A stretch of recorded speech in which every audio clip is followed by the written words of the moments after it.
Graphing quadratic functions in vertex form. Algebra review. The squares of opposites are equal. For example, -5 squared equals 5 squared, because -5 times -5 equals 25, and 25 equals 25. X minus 2 squared equals 2 minus x squared. We have x minus 2 times x minus 2, which multiplies out to x squared minus 4x plus 4. And we have 2 minus x times 2 minus x, which multiplies out to x squared minus 4x plus 4. So yes, those are equal. In general, x minus h squared equals h minus x squared. And here is your proof. The minimum value of the perfect square, x minus h squared, is 0. Exercises. Determine the value of x that minimizes the function.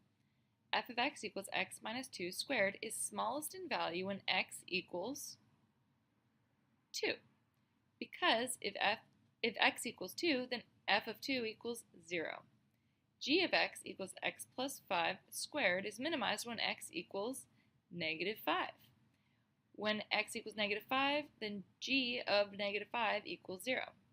H of x equals x minus 23 squared is minimized when x equals positive 23, because h of 23 equals 0.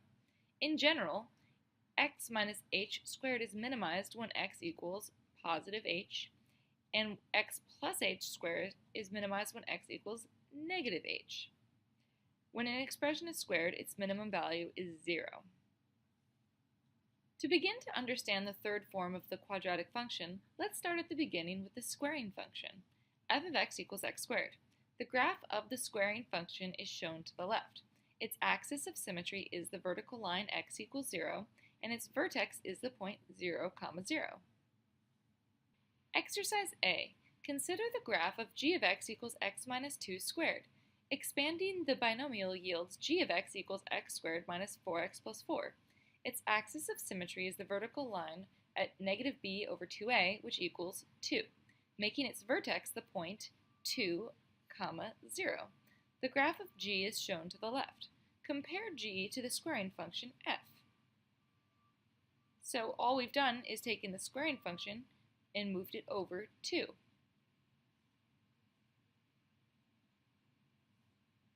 Exercise B. Consider the graph of h of x equals x plus 1 squared.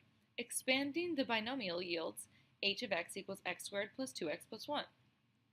Its axis of symmetry is the vertical line at -b over 2a, which would be -2 over 2, which is -1.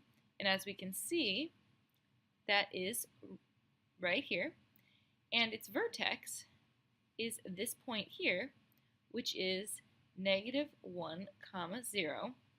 And you get 0 when you plug -1 into this function. The graph of h is shown to the left. Compare h to f and to g. So our squaring function is here, and our graph of h is just moved over 1 to the left, whereas the graph of g had moved over 2 to the right. The graphs of f of x equal x squared, g of x equals x minus 2 squared, and h of x equals x plus 1 squared are shown. All three are perfect squares. Let's focus on the axis of symmetry for each to see if we can make a conjecture. The axis of symmetry of f of x equals x squared is the y-axis, where x equals 0. The axis of symmetry of g of x equals x minus 2 squared is over here, and that's x equals positive 2. And the axis of symmetry of h of x equals x plus 1 squared is -1. Can you make a conjecture about the axis of symmetry of f of x equals x minus h squared? Well, I would say it looks like the axis of symmetry is h.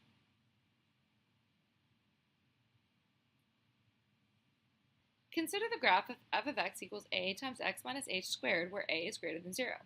We have the axis of symmetry here at h, where x equals h, and if we plug h in for x in our function, we get that the minimum value is right here at the vertex, which is h, 0. Consider the graph of f of x equals a times x minus h squared, where a is less than 0. Thus, the parabola is downward facing. Its maximum value is also at h, 0. right at the axis of symmetry, right there.